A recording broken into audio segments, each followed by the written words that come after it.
बिहार विधानसभा चुनाव नजदीक है। ऐसे में तमाम संभावित प्रत्याशी चुनावी रण में हाथ आजमाने के लिए तमाम हथकंडे अपना रहे हैं। संभावित प्रत्याशी अपने अपने क्षेत्र में सक्रिय है, तो वहीं कई विधायक फिर से जनता का विश्वास पाने के लिए किए गए वादों को पूरा करने की जद्दोजहद में लगे हुए हैं। आपको बता दें, हालांकि कई ऐसे विधानसभा क्षेत्र है जहां की स्थिति जस की तस है। ऐसे में न्यूज बाइस्कोप से बात करते हुए कांग्रेस के प्रदेश प्रवक्ता और रिसर्च विंग के अध्यक्ष आनंद माधव ने सुल्तानगंज की समस्या को साझा किया। आनंद माधव ने बताया है कि सुल्तानगंज ने आए दिन कई विधायक दिए हैं, लेकिन किसी ने सुल्तानगंज के दशा और दिशा बदलने का काम नहीं किया। धार्मिक दृष्टिकोण से भी सुल्तानगंज एक अच्छी जगह है, लेकिन टूरिज्म के लिहाज से उसे विकसित नहीं किया गया। सावन में वहां श्रद्धालुओं का जनसैलाब उमड़ता है, लेकिन ना वहां होटल है, ना ही अच्छी सड़कें हैं।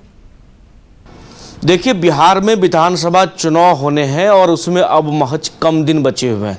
ऐसे में जो भी प्रत्याशी हैं, या फिर मौजूदा प्रत्याशी हों या फिर संभावित प्रत्याशी हो, तमाम लोग अपने अपने क्षेत्रों में लगे हैं। इसी कड़ी में हमारे साथ आनंद माधव जी हैं, जो कांग्रेस के प्रदेश प्रवक्ता हैं, साथ ही जो रिसर्च विंग होता है उसके भी ये चेयरमैन हैं। इनसे जुड़ेंगे, बात करेंगे और आपको बता दें, जो सुल्तानगंज में ये लगातार सक्रिय हैं। सुल्तानगंज में तमाम जगह जा रहे हैं, लोगों से मिल रहे हैं और समाज सेवा में बढ़ चढ़ कर हिस्सा ले रहे हैं और इनका लगातार प्रयास जारी है। आनंद जी, सबसे पहले आपका स्वागत है। धन्यवाद आपका बहुत बहुत अंशु जी। आनंद माधव जी, हम देख रहे हैं अक्सर सोशल मीडिया के माध्यम से और मीडिया के माध्यम से आप लगातार सुल्तानगंज में डटे हुए हैं, लोगों से मिल रहे हैं, लोगों के कष्ट सुन रहे हैं, उनसे मुलाकात कर रहे हैं। क्या इस बार ताल ठोकिएगा सुल्तानगंज से?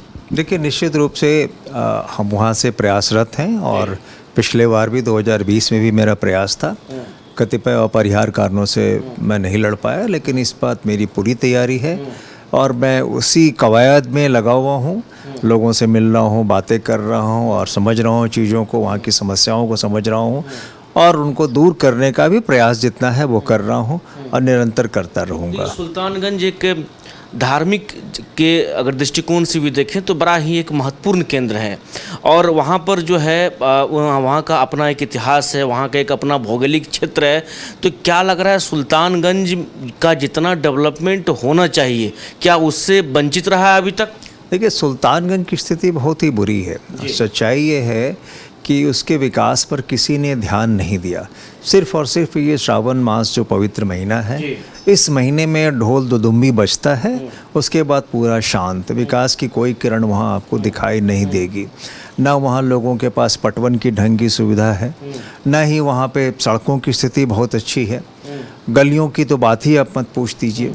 अपराध भी सुल्तानगंज में बहुत ज़्यादा है और कई ऐसी छोटी बड़ी समस्याएं अगर उसको हम देखें। और उससे भी महत्वपूर्ण बात यह है कि सुल्तानगंज को जो दर्जा मिलना चाहिए, सुल्तानगंज में जैसा आपने भी बताया कि धार्मिक खास करके वहाँ का जो महत्व है वो अंतर्राष्ट्रीय महत्व है, लेकिन अभी वो राष्ट्रीय मानचित्र पे भी उस ढंग से नहीं आ पाया है। तो ये बहुत आवश्यक है कि कैसे सुल्तानगंज को एक पूर्ण पर्यटन के दृष्टिकोण से डेवलप किया जाए। एक अच्छा होटल नहीं मिलेगा साहब वहाँ पे, एक ठहरने की अच्छी जगह आपको नहीं मिलेगी वहाँ पे।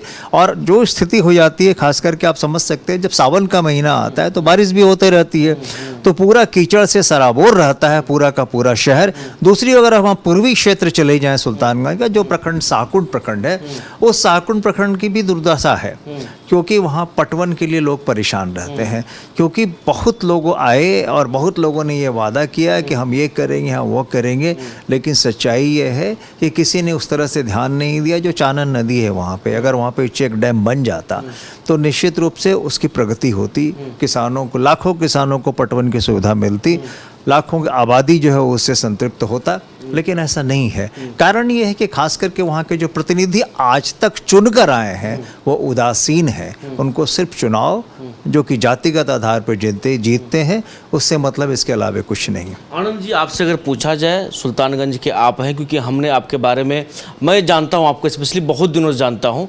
आप भागलपुर के रहने वाले हैं, सुल्तानगंज में आपका ननिहाल है, पढ़े लिखे लोग हैं, आपने MBA की डिग्री हासिल की है, मीडिया घराने में काम किया है, कई ऐसे हाउस में काम किया आपने, चाहे वो टाइम्स नाउ हो, चाहे दैनिक जागरण हो, तमाम जगह पर। आप ये बताइए, अगर आपको मौका वहाँ मिलता है तो किन काम को सबसे पहले प्राथमिकता पर आप लेंगे? देखिए वहाँ पे सबसे महत्वपूर्ण है कि सुल्तानगंज जो पर्यटन का मुख्य केंद्र है उसको हम कैसे नई ऊंचाई दें, नई दिशा दें और एक ऐसे लाएं जिससे कि वो देश के मानचित्र पर पहले स्थापित हो पर अंतर्राष्ट्रीय जगत में छा जाए। दूसरा है वहाँ शिक्षा की व्यवस्था, वो बहुत दयनीय है। मैं वहाँ पे अपने प्रचार के दौरान लोगों से मिलने के दौरान 160 से ज़्यादा स्कूलों में मैं गया, वहाँ मिला, वहाँ की स्थिति देखी, बहुत दयनीय स्थिति है। बच्चे हैं, आधे से ज़्यादा बच्चों के पाँव में चप्पल नहीं है और ख़ास करके सरकारी स्कूलों की मैं बात कर रहा हूँ।